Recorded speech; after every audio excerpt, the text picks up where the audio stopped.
हुकूमत के बोल की जुबाबंदी के लिए गैर कानूनी हथकंडे। FIA ने झूठे केस में को चेयरमैन शुएब शेख को गिरफ्तार किया। रिश्वत देने के झूठे इल्जाम के पीछे हक़ाइक़ क्या हैं, आइए आपको बताते हैं। हक और सच का साथ देने की सजा। हुकूमत ने झूठे और बेबुनियाद इल्जाम में बोल के को चेयरमैन शुएब शेख को FIA के जरिए गिरफ्तार कर लिया। इस केस के पीछे असल हकायक की तफसील कुछ यूं है। अदालत ने एग्जैक्ट केस में बरियत का फैसला दिया तो बात खत्म हो गई। जज कादिर मेमन ने जिन्होंने केस में बरियत दी, उनकी प्रमोशन होना थी। प्रमोशन बोर्ड में 2 जजेस और रजिस्ट्रार शामिल थे। जो केस खत्म हो गया था, प्रमोशन बोर्ड के एक रुकन ने इल्जाम लगाया कि उनके पास सोर्स रिपोर्ट है कि रिश्वत ली गई। सोर्स रिपोर्ट क्या थी, किसकी थी, क्या सहाफी की थी या किसी इदारे की, इसका आज तक किसी को कुछ इल्म नहीं। इस केस में 10 मार्च को सिंध हाई कोर्ट ने बरियत का फैसला भी दे दिया, जो कि इस इल्जाम को झूठा और बेबुनियाद साबित करने के लिए काफी है। फौरन दरखास्त देनी चाहिए कि ये यहाँ पे बरी हो गए हैं, तो ये केस चल भी नहीं सकता वहाँ पर इस्लामाबाद। इस इल्जाम की तहकीकात के लिए एक इंक्वायरी कमेटी भी तश्कील दी गई। जज कादिर मेमन ने इंक्वायरी कमेटी के सामने खुद पर आयद रिश्वत के इल्जाम की तरदीद की और कमेटी को तहरीरी तौर पर आगाह किया कि इन पर रिश्वत लेने का इल्जाम गलत है। प्रमोशन बोर्ड ने यह इल्जाम भी आयद किया था कि जज साहब को रिश्वत एक ब्रिगेडियर ने दी। इस दावे के बाद रिश्वत लेने वाला और रिश्वत देने वाला दोनों सामने मौजूद हैं। सवाल ये पैदा होता है कि इस इल्जाम की कानूनी हैसियत क्या है। क्या प्रमोशन बोर्ड के अरकान इस केस में गवाही के लिए पेश होंगे?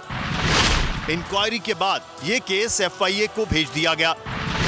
पिछले 5 साल में FIA ने ना रिश्वत देने वाले से पूछा, ना ही लेने वाले से पूछा। कोई इंक्वायरी नहीं हुई। कातिल को तो सजा नहीं मिल रही, लेकिन क्योंकि कत्ल किसी की मोहब्बत में किया गया तो इस दावे पर उसको पकड़ लिया जाए। हकायक से साफ जाहिर है कि ये केस बिल्कुल बोगस और झूठा है और इसकी कोई कानूनी और अखलाकी हैसियत नहीं है। अब 2 फैसले आ गए हैं और वो वही एविडेंस है जिसमें कहा गया है कि जो इन पे इल्जामात लगाए गए थे वो बिल्कुल झूठ पे मबनी थे। जो उनकी शहादतें आई हैं, जो आईओ तक उसने खड़े होकर कह दिया कि जी मेरे पास कोई शहादत नहीं है, हम लोग गलत समझे। मैं अपने अफसर बाला से कहता रहा कि जब तक हमें बाहर से कोई कंप्लेंट नहीं आ जाती कि कोई फ्रॉड हुआ है या इस तरह की बात हुई, आप ना करें। हुकूमत सिर्फ बोल की जबाबंदी के लिए गैर कानूनी हथकंडे इस्तेमाल कर रही है, जो पहले भी नाकाम हुए और इंशाअल्लाह आइंदा भी नाकाम रहेंगे। को चेयरमैन बोल शुएब शेख के खिलाफ मनगढ़ंत, झूठा और बेबुनियाद केस। हुकूमत इंतकामी कार्रवाइयों पर उतर आई।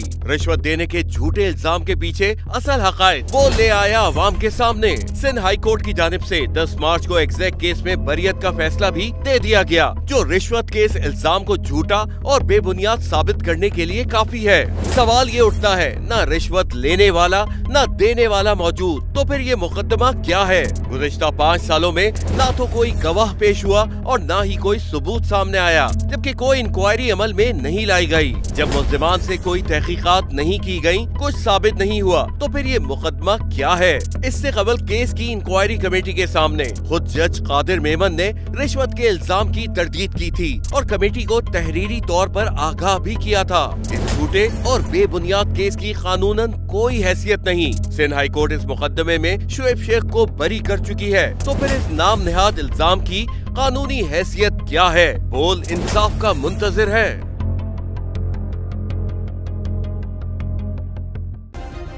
सब्सक्राइब करें और बेल दबाएं ताकि कोई खबर रह न जाए।